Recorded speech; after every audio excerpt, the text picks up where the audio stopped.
details of exactly what this is about. What led to that incident in Shivamoga? There's a halal controversy that's playing out in Karnataka with fringe groups demanding that there be a ban on halal meat and halal products in the state.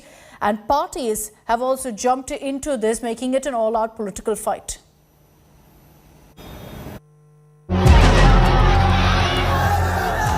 First, the hijab controversy.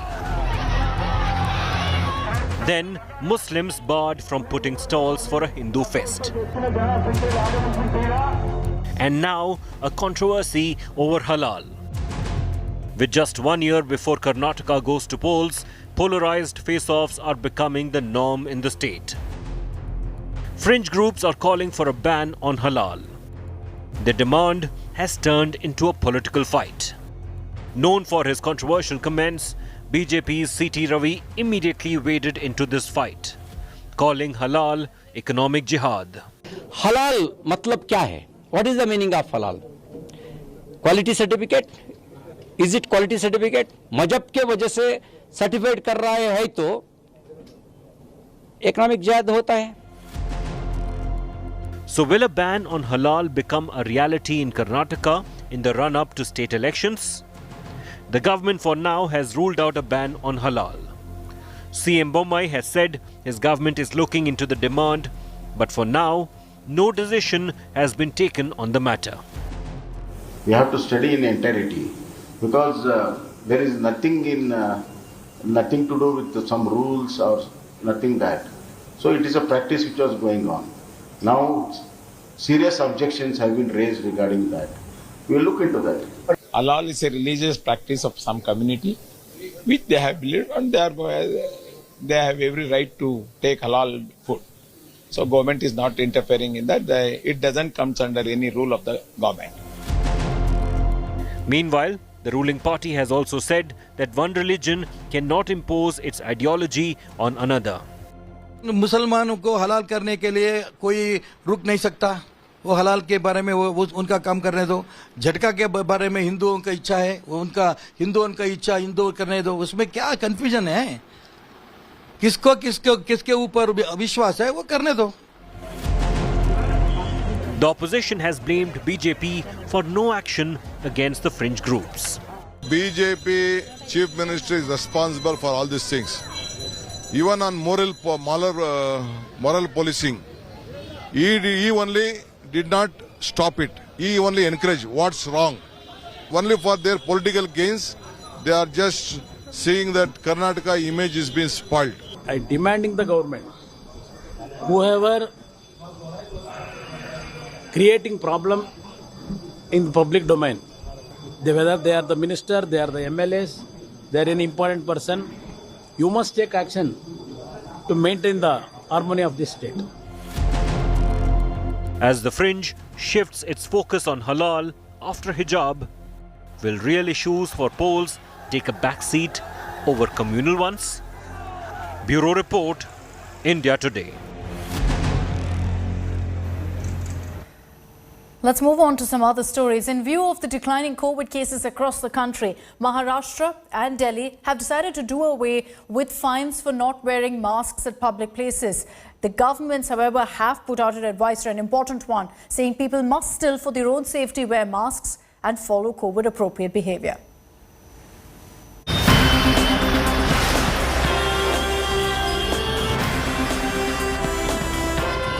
Maharashtra has lifted mask mandates.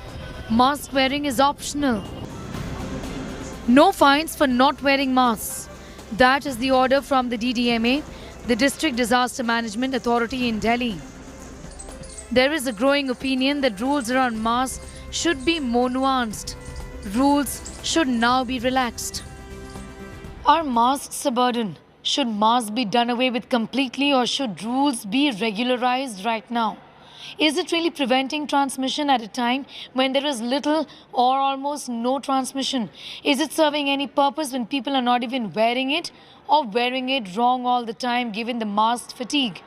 Well, this is an opinion, albeit a controversial one. When the transmission itself is low, what the mask would prevent? So we know that in India, where the number of COVID-19 cases, daily COVID-19 cases are 1 or 2 per million, the benefit of mask is really limited. Talking about the large segment of the population who have no interest or knowledge of science, and for them, disappearance of a mask equals the end of the pandemic, unfortunately. And that's the way the common man is going to look at it. They're going to say, okay, the government has said, okay, no more masks, which means the risk is over. So that can translate into extraordinary levels of high-risk behavior. Is it the time to do away with masks altogether? At least for the time being, and revise the guidelines when things change in terms of an increase in cases? The government of India says no. Some experts say rules can now be revised. I reiterate that it is the time India should reconsider the mask-related guidelines. The individual who are fully vaccinated in the healthy age group, if they are in open space, or rather all population in the open outdoor space, may not need to wear mask at the current low rate of transmission. But if there's a setting where there's a high transmission going on, people need to wear mask. Others say relaxing these rules may mislead. When the pandemic is not over, it is not wise to throw away precautions. I see people declaring that the pandemic is over and we can all come out free. Okay. I wish I could do that as well, but that is not scientific. There is also a growing chorus to let children not wear masks in schools. Unpleasant and unhealthy for them to mask for 6 to 7 hours a day continuously. Mask mandates in India are not customized to age group or to local COVID transmission level, and this goes completely against global guidance. Parents have also initiated a petition, unmask our kids and make masks optional in schools.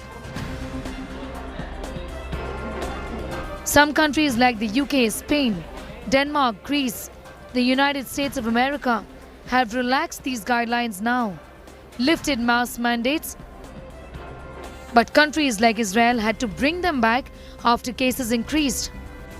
The World Health Organization is warning against lifting of mask mandates. In New Delhi, Sneha Mordani for India Today.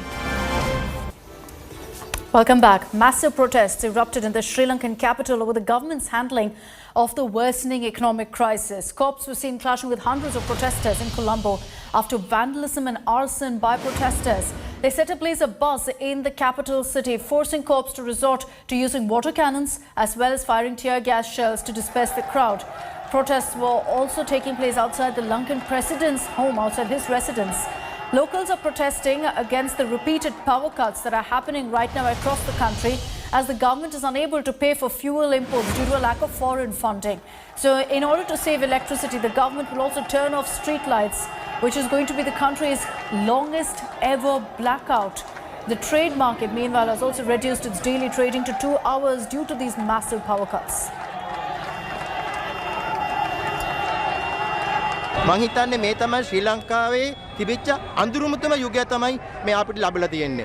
අපිට කිසිම දෙයක් කරගන්න බෑ අපේ මිල මුදල් වලින්. අපි ඔව කරන්නේ මේ පාලකයන් නොමරා මරනවා. අනේ මහත්තයෝ මම රෝගියෙක්. මගේ බෙහෙත් තියෙන ඉස්පෙට්ටියේ. ඒකේ තියෙ කූල් එකේ තියෙන්න ඕනේ. ඉතින් ඒව සැර බාල වෙන්නත් පුළුවන් මොනවා වෙයිද දන්නේ නැහැ. ඒකක් ඉතින් ඊයර යන හුවා දුක් විඳ. මේ අපේ පුංචි ගෙවල්නේ රස්නේ මදුරු ඉතින් ඔය කරදරේ තමයි තියෙන්නේ.